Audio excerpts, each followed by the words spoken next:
On today's show, did Luka Doncic get snubbed a little bit for MVP? And what things and adjustments do the Mavericks have to make for Game 6 against the Phoenix Suns? Talk about all that and more on today's Locked On Mavs. I'm Luka Doncic, and this is Locked On Mavericks podcast. Dallas Mavericks are NBA champions. Bang! Bang! It's good! And the Mavericks have won the game! If you don't believe, you shouldn't be here.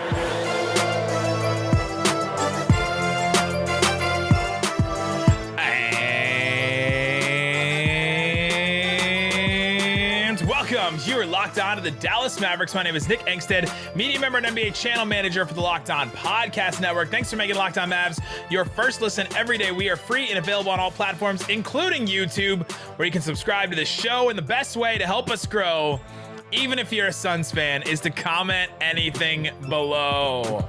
Suns fans getting a little more vocal after Game 5. Let's go. Come on, keep it going. Coming out of the woodwork. Joining me, as always, my co-host, writer, and contributor at Mavs.com, the Booker boy, the One More Thing King. What you got for me, Isaac Harris? I want to say a special shout out to all the Suns fans who listened to our pod yesterday. Man, Shout out to all the Suns fans that listened to our show but didn't listen to Brennan's show. Brennan's show's numbers were way down, and I was so about to turn it to. I was so disappointed in Suns fans. Support your guy. We have a pod for you. It's called Locked On Suns. Yes. I promise you. But I really appreciate appreciate the Suns way better than us. I appreciate it though. We'll take the listens. A lot of Suns fans love the fact that I called Devin Booker soft on the pod yesterday, and some tweets. But it's funny because there's a difference between like Mavs fans getting upset. When we criticized Luka a little bit, last week or however long ago, there's a group of fans getting upset about that. But man, Suns fans, shout out! I didn't know y'all were so vocal. I've never been called so many names on Twitter in one day that. I was like, just wait till your kids get like to be 13 or 14 or something like that, and then you'll get called enough names. Like literally, there's so many of them I couldn't even like repeat on the pod. It was like, whoa! I show my wife, and she's like, "What did you say?" But no, it's all good. I get it. It's sports, man. There's so much passion in following your team, and I get all of that. It's funny, but a lot of people hide behind a cartoon Twitter Avi, but right. It's part of the business, A lot of profiles with Devin Booker's face and well, and it's also part of the business of it's kind of a testament to how our show's grown so much over the past 5 years. Of when we started off, we didn't get any type of tweets or hate or anything like that. The Mavs were also terrible back they were terrible, but it's cool to see. It's another sign of how the show's grown. So today, Luka Doncic in the MVP voting came in 5th officially. So we can talk about that. Who came ahead of him? Who was below him? Did it matter? We'll talk about all that. And then what to expect in Game 6. So let's start with his MVP voting because it came out today. Nikola Jokic, the MVP, and pretty comfortably the MVP. 65 first place votes. Joel Embiid, 26 first place votes. Like that's not even close, really. Right. Yeah. I mean, if you look at total points where they start adding up, like first place is 10 points, second place is 7 points, like that ranked voting kind of deal. Jokic got 875 points and Embiid got 706 points. That's not really even close to me. Giannis came in 3rd, and then 4 and 5. The coincidence couldn't have come at a more coincidental, ironic time. Devin Booker comes in 4th with 216 votes and 216 points from votes, and Luka comes in 5th with 146 points off of votes total. Both Booker and Doncic both got 1 second place vote, but Booker got 8 third place votes. Luka didn't get any. Booker got 49 fourth place votes. Luka only got 32. And then Booker got 22 fifth place votes, and Luka got 43. So it seemed like most people had at least one of those guys on their ballot, but they had him mostly in 4th or in 5th place. Does this seem right to you for Devin Booker to come in 4th and Luka to come in 5th? It's a little frustrating because you look at it from a Mavs angle, you look at it from a Luka angle and say, all right, well, you put up better stats for the most part, you had less help. So there's that case right there for why Luka should be over him. But I understand it too, because I've said on this pod for 5 years now and preach how much winning matters for MVPs and for all NBA stuff. Every award for you, every award. For every award. And, we did our all NBA stuff a while back, and some people were shooting me DMs like, why does wins matter to you with all NBA stuff? So I kind of got to stay true to that and saying, I understand why Devin Booker was 4 on that. Like, you win 64, games this year as a Suns team. You're the clear-cut number 1. There's only been so many teams that's won 64 games, and you're the clear best player on the team. He is clearly better than Chris Paul. I get why he finished 4th, but yeah. Let me play crazy Mavs fan devil's advocate for you right now, because I agree with you. I agree with you. Devin Booker, I think probably should have been above Luka because of team wins, and I do value team wins in this a lot. But if you take the definition of most valuable player, Booker's team gets 12 more wins than Luka's. That's a lot. That's a lot of more wins. But would you say he has 12 more wins worth of talent on his team with Chris Paul, 100%. number 1 pick DeAndre Ayton, Mikal Bridges, and you look at Luka, he had, Porzingis for part of the year. Jalen Brunson stepped up, but what does Jalen Brunson stepping up even mean? He didn't even get any votes for most improved player, right? Like, what does that even mean for Luka? Like, you look at his talent, a lot of, people would say, oh, look, Luka's playing with this G League roster, and look at what the Suns are, such a team basketball team. And so if you look at it that way, I can understand why some people, if you interpret most valuable player as that, would say, okay, Luka should have gotten more. Luka should have gotten more votes than Booker, if you interpret MVP that way.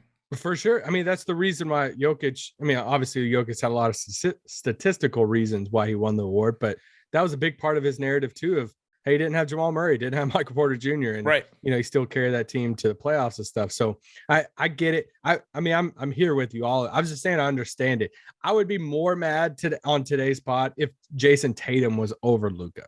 That's my line of, like, I at least understand Booker. I personally wouldn't have Booker over him, but I understand. I'm like, okay, cool. Like, I get it. You want not mad at it.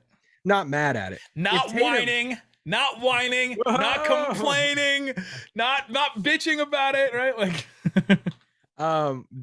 but like, if Tatum was over Luka, I'd have an issue with that, because there's no wins you're getting over that, and Tatum has more help, and it's like, I don't know. I would have been flaming at the top of this pod if Tatum was over. Which is still, still 5th place. Tatum has more help. He got 1 less win than Luka Doncic's team did in the Eastern Conference. Like, yeah, the statistics are not really even close between Luka and Tatum. Like, you just start looking at those two things, and you're just like, okay, Luka's offensively means so much more than what Tatum does now. Tatum's better defensively, so if you want to count that into it, count that as a factor in as well. But if you want, Luka had one of the highest defensive ratings. I don't know if you want to get. I am happy for Jokic in it. He was so deserving in it. I thought Giannis was going to kind of come there at the end and take that award there. He didn't. He kind of, he set out a few. I think Bucks lost a couple down the stretch, and that last few weeks of the season was huge for it. I think some of the discourse around the MVP stuff has just gotten gross. It's just we just talk about it too long. We talk about it too long, right? You start this like at the beginning of the season, like in November, you start talking about who's the front runner for MVP, and then we talk about it for so long. And honestly, like on Locked On NBA, which is a show that I produce and also am on Thursdays, like, we talk about it once a week or something. We're like, okay, well, let's a topic around the Nuggets. Well, let's talk about Jokic for MVP. Okay, let's talk a topic about the Sixers, right? Like, it's just lazy on our part to just talk about it for so long. And so then by the end of it, you're like, all right, let me come up with a new angle. Let me come up with a new thing to say about it. And you start just like misconstruing things and like pulling things here and there and stuff like that. And it just becomes like, it's over talked about, really. It should be by the end of the season, last month of the season, we should start that conversation. Like, all right, who should be in this award group? But then we're talking about playoffs, so it's kind of it's the cheap low hanging fruit of the, for sure, content. If you're Jokic, then you're a nerd, you're a robot, analytics, and if like it's Embiid, it's real hooper. Do you know basketball? Do you watch games? It's like, Why are we trying to make these two? It's just dumb. I thought it was just gross what it's kind of turned into. And the meltdown, Andy Bailey had an incredible Twitter thread of, he just asked for people to send them the national media meltdowns of people over Jokic winning MVP. And it's absolutely incredible. Some of the takes some people had. Shout out to Steven Jackson, who thinks that the top 75 NBA players should be the ones who vote for MVP. Oof. That would be incredible. Oof. All right, coming up, let's get into Game 6, Dallas Mavericks versus Phoenix Suns. The Mavs will bounce back if. We'll finish that statement coming up. But before we do, let me tell you about BetOnline. It's the #1 source for all your betting needs and sports info. The latest odds, news, sports developments, including the basketball playoffs, NBA, Major League Baseball stuff, fights, and even NLF futures. Not even NFL, NLF. What's NLF? There's all kinds of crazy sports out there, and BetOnline has all of them. Check them out right now. Game 6. It's the National Lacrosse Federation. Possibly. They have it. They have it on BetOnline. Game 6. Ready. Mavs Suns is on here. What's the line? What's the spread? I think they're gonna give Phoenix 2.5. Phoenix by 2. Phoenix -2. Nailed that one, Isaac Harris. Mavericks are a 2-point underdog against the Suns. So if you're here and you're like, if you don't believe you shouldn't be here, then go ahead and put some money down on BetOnline. Go check it out. Go check out that spread right now. You can go win some money if the Mavericks win this game. So go check it out. It's BetOnline. Head to the website today. Use your mobile device to learn more about the trends in action. BetOnline, where the game starts. Thanks for making Locked On Mavs your first listen every single day. Make sure you check out the Locked On NBA Big Board podcast. Our boy host Rafael Barlow from NBA Draft Junkies, the author of Chad Ford's NBA Big Board newsletter, is joined by a friend of the pod, Mavs Draft, aka Richard Stayman, and other guys to check out an in-depth look at the NBA Draft, mock drafts, player rankings. Locked On NBA Big Board on YouTube and wherever you get your podcasts. All right, Isaac, let's talk about... Listen to those guys too, because I'm sure... I would bet money that one or both those guys could be coming on this pod sometime in the next month or so. Absolutely. I talked to Rafael during game right before Game 4. He was at the Mavs game, and we talked to him, and I was like, "Hey, we're gonna have you on pretty soon because we're gonna be talking about draft when you know who I want to talk to about NBA draft. The guy that anytime I talk to him at NBA games, he's like, "Yeah, just got back from Europe, man," and he's just exactly. always going overseas. He's always in these gyms, and I'm like, bro, like when do you he's toning it down, a little bit now with family stuff going on, but it's just that's the guys I want to talk to about the draft right there. If you've ever followed Richard Stayman at Mavs Draft on Twitter, like literally every day tweets out something else about some prospect that I've never heard of and just knows like so many guys. So we'll have those guys on as we get closer to actual draft coverage. But the Mavs are still in the playoffs. Yes. Game 6. Who thought? Some people didn't think they'd get to a Game 6. I'm not going to point any fingers, but the Mavs will bounce back if, Isaac Harris, what has to happen? Marquise Chris played. No, just kidding. I will say this. I'm trying to either lean towards picking like some arbitrary number just to throw out there, but but I also don't want to be too vague because I want to say like, hey, if they get back to, getting 15 plus assists, like something you only had 9. How about more than 9? I know. Let's just say this. If Reggie Bullock and Dorian Finney-Smith attempt at least 10 threes each. Yeah. It's got to be each too, because it's not just about those guys getting their shots, right? It's not about those guys putting up those shots and getting their shots, and it's about how they get those shots. Because if those guys are getting their shots, then the offense is being run correctly. And this is one of the reasons why I was so, down on the Mavericks. And I saw there's a lot of people saying, Locked On Mavs guys said that the Suns didn't even make any adjustments. That's not true. We said that they made adjustments, but it was more on the Mavericks. I went through all of their adjustments. You did. But it's more about the Mavs just being completely out of their offense because they just tried to ISO so much. They didn't get into the paint. They didn't touch the paint and kick out to shooters. They didn't do any of that stuff. And Bullock and Dorian Finney-Smith attempted like less than 10 threes combined. They have to be getting those shots, and that's because the Mavericks offense creates those shots for them.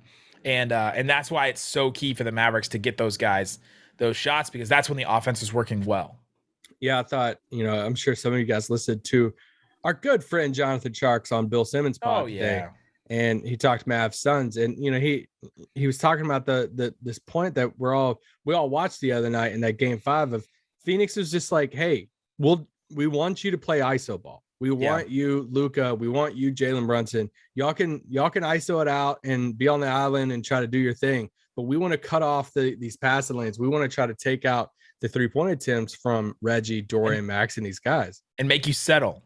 Yeah, and make you settle, make you take these tough shots. And Dallas did that. They fell into it a little bit on their own, but Phoenix also forced them into that too. We talked about that.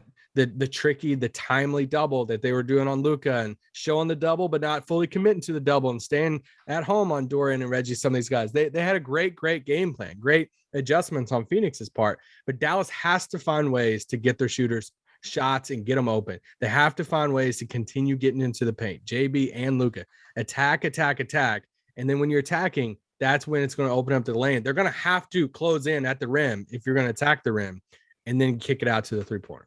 That just brought me way back. There's a band I listened to in middle school called Attack. Oh, you have a band tee? Took me way back. I used to have a ton of band tees. Now I don't. I'll take it to the other side of the ball. And I said this from the beginning, like after the first quarter of game 5, I said, this is not, the Mavericks were up. Their offense had been playing incredibly. And I said, this is not looking at the offensive defensive rating, this is not a game the Mavericks normally win. And guess what? They went on to like have the worst offense of the last 3 quarters they've ever had. And the Mavericks defense has to be completely locked in. They have to be limiting the Suns and making the Suns uncomfortable, because the Suns weren't uncomfortable in any way in game 5, right? Like they were getting their shots, they were getting their. Biombo was a little bit at the end, but only because he was ejected and he had to go to the locker room. But the Suns weren't uncomfortable. Booker was getting to his spots. Chris Paul was getting to his spots and shooting his shots. Like they were comfortable. Ayton was getting his putbacks. Ayton was getting some post ups. Like they were doing anything they kind of wanted to on offense. And that's not how the Mavericks win games in this series. They win games in the series, mucking everything up, having a defensive rating of like under 110. It was like 105 in game 3, 106 in game 4. And it doesn't work when the Suns are able to get what they want, because when the Suns can get what they want on offense, this is an incredibly great team, right? We've said it all year. In the fourth quarter, if they can get what they want, they can go on a run at any given time. They can just be like, all right, it's time for us to go on a run. We get a couple of stops and score like 3 or 4 or 5 times in a row, and they can just win games, right? It's just the way that it is. And the Mavericks have to stop them from doing it, but stop them from being as comfortable, being able to have more options than the Mavericks do, honestly, on offense. Yeah, just make them feel uncomfortable. Yeah, that's what you got. And what you can't. You said it right. There's not too many teams that can just shut down Phoenix completely or shut down Devin Booker completely. Like he's a really good offensive player, but can you make them feel uncomfortable? Can you, like Iztok said, muck it up? And one thing they did in game 3 was they didn't shut down Booker, but they shut him out. He only had 13 shots in game 3, right? Like that's what I mean by making them uncomfortable. Like Chris Paul with the turnovers. Like, yes, part of that was on Chris Paul, just like having a brain fart in that game and just like turning it over a ridiculous amount of times that he never does, right? I won't give the Mavs too much credit for that, but they were showing him, like, you know, they were showing him hands and showing him and like getting in passing lanes and things like that and making him uncomfortable and making him, you know, try to create just on his own and keeping Devin Booker out of the game basically, and him only attempting 13 shots. Like the Mavericks have to keep couple of those guys out, and honestly they need at least one of those 3 guys to just be completely out of the game, whether it's Ayton, Chris Paul, or Booker. They just have to be completely registered, not, you know, effective or producing, really, because that's how they won in game 3 and 4. Chris Paul was just completely out of it. Yeah. So, all right, next thing for us, next statement from us. For the Mavs to win in game 6, Luka Doncic has to blank. Record at least 10 assists. I'll stay with that. It's just, and I'm not even end of analysis. Well, I'm not even. This isn't a hey, Luka's got to pass the ball more type thing. It's if he's getting 10 assists in this game, this is where we need a Luka all-timer type of game. This is where we need a, you know, I'm not saying a 50-pointer, but we need a 32, 13 assists, 10 rebounds. It's a 33-point triple-double type of Luka performance. That's what they need. But the biggest thing of that is assists. And I think if he gets over 10 assists, they win the game. Yeah, he's got to be more of a distributor. He's not just that he's got to be more of a distributor. Those guys also have to hit those shots, right? Like the Mavs didn't hit any of the shots that they got in game 5. Yeah. Like it wasn't just that Luka was holding the ball all the time. It wasn't only on him. He did kick out sometimes the shooters they just missed. But they have to connect on that, right? He has to He be only able had to. two assists last game. I mean, it just can't. And that's not a Luka thing. There's a lot of reasons to that, but he's got to have more than 2 assists. Coming up, what else does Luka need to do for the Mavericks to win Game 6? And who's the surprise player that could step up in Game 6? I'll tell you who that is coming up. But before we do, let me tell you about Rock Auto. With the ever-increasing number of makes and models of cars, it's impossible for your local chain auto parts store to stock all the parts that you need. Why endure often pointless or seemingly intimidating questioning like, hey, is your Odyssey an LX or an EX? Hey, what year is it? What's the VIN number? Tell me off the top of your head. Who knows that? Why would you want to do that and wait for the person behind the counter to order the parts on their computer when you can just do it yourself in your own time? And you don't have to wait for them to be like, all right, well, we're just going to get this part shipped in 2 weeks when you can just get it shipped to your place right there. Save time and money using Rock Auto. Why would you want to spend 30%, 50%, even 100% more for the same parts from a chain store or car dealership? Go check it out, rockauto.com right now. See all the parts available for your car or truck right locked on in there. How did you hear about us box? They know that we sent you. Amazing selection, reliably low prices, all the parts your car will ever need. Works for Mavs fans, works for Suns fans. Just write in Locked On. Doesn't mean Locked On Mavs, Locked On Suns. RockAuto.com. All right, Isaac Harris. Luka Doncic, you talked about getting 10 assists, right? I think we've been waiting on a Luka Doncic, like, kind of takeover game. I wonder if he's got a game in him. What was the game against the Clippers where he had 40 points, 10 assists? He just, like, completely went off, and it was just a Luka takeover game. I'm still kind of waiting for that game. He had 45 in a game in this series, but I'm still waiting for a Luka takeover game. And I think he kind of wanted that game last night, especially in Phoenix. And that's sort of why I think the offense kind of went out early. But I'm still waiting for that. I don't know if he needs to do that. I don't know if he has to do that to get a win, but I'm still waiting for it. It's still on my radar. I'm so curious on how this game is going to play out because we've seen different times in the regular season or even the playoffs when, the other guys aren't hitting or they're not scoring. And then you see Luka, rightfully so. We've said, hey, I don't blame him for doing this. Then he starts kind of leaning towards, hey, I want to do this myself type thing. And if he sees the other guys are struggling, and especially in a game like this, it's the do or die game or you're going home. How long is that leash for the other teammates for Luka's angle of, if they're not hitting early, are we going to see Luka press a little bit more and want to try to do even more than what he is doing? How important is that start? I'm just fascinated to see how that plays out. I'm really curious. Couple things I think that are notable for this game too is as much as this was made about the Suns not losing 3 games in a row all season, and that's an incredible stat, and it still is true. They haven't lost 3 games in a row all season. This Mavericks team has been really good at responding, being resilient, which is one of the things that I really discounted them on when I was after game 2. I was like, oh man, this series might be over, right? Like this Mavericks team really bounced back. I'm really looking to see how do the Mavericks bounce back. What's the adjustment that Jason Kidd has to make in order for them to bounce back to not have the same fate in games 5 and game 2 and 1. Dwight doesn't play. He's out. Take him out. Yeah, you take him out because what are you saving at this point? Like you lose, you're done. So you ride Maxey to the end.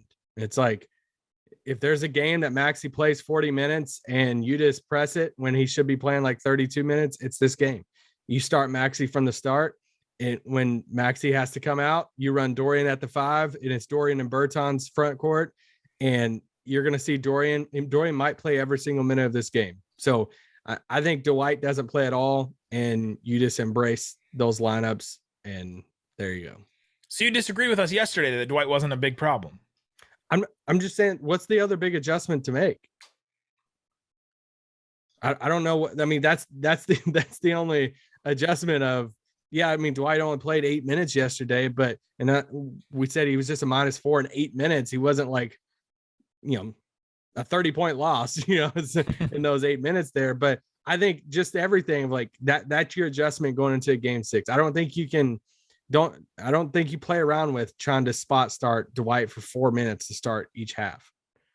Yeah, or find another moment in halves where you can spell him, right? Like if JaVale's out there, maybe I don't know. Or Bismack, yeah. Like if Bismack's out there, then throw Dwight out there. If the only reason is to give Maxey some burn, right? Just like to give him a little bit of rest.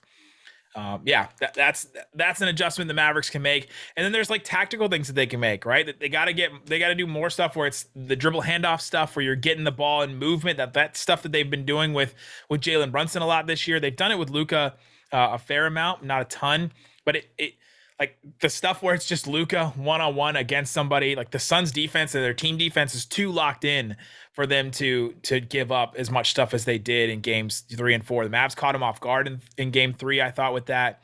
And then they just bullied them in game 4 when they were able to do that. They weren't able to do it in game 5 at all and bully them or catch them off guard. So I think they have to do more creative stuff where they can get the ball moving initially instead of just relying on set guy, top of the key, dribble against the guy, post up against the guy. Like it's almost like the post ups worked for them so well in games 3 and 4. They're like, that's all we're going to do in game 5 instead of trying anything else, trying any kind of like, actual screen and roll or actual dribble handoff and coming around a corner and getting in movement. That's stuff that I think the Mavericks have to change, an adjustment Jason Kidd can make. Yeah, I think it's more stuff like that than like some huge lineup thing. Like if I had to put money down, he probably still starts Dwight. I don't think there's anything big like, oh, Boban's starting. Like Bertans, 48 minutes taking 15 threes. What if Bertans starts at the 5 and they just go all in and saying we're shooting 50 threes tonight? Good Lord. That guy's confidence is insane. But I'm excited for this game. I mean, this is one of the bigger games. Obviously, we had a game 6 in our building, in the Clippers series. And that was a much different vibe. We were coming back home, up 3-2 for that, thinking that we're going to close it out and coming after that, that game 3 and, all that stuff. But it's just, you can't beat the playoff atmosphere. I think it's going to be in Dallas. That crowd's going to be insane tonight, like times 2 than whatever, game 4 was. It's just going to be, it's going to be a fun atmosphere game, especially from the tip. We need a good Mavs start again. You can't let Phoenix get out to it. It can't be 21-8, like with 4 minutes to go in the first quarter. You can't get that. So it should be good. And we got to see who the referee assignment's going to be.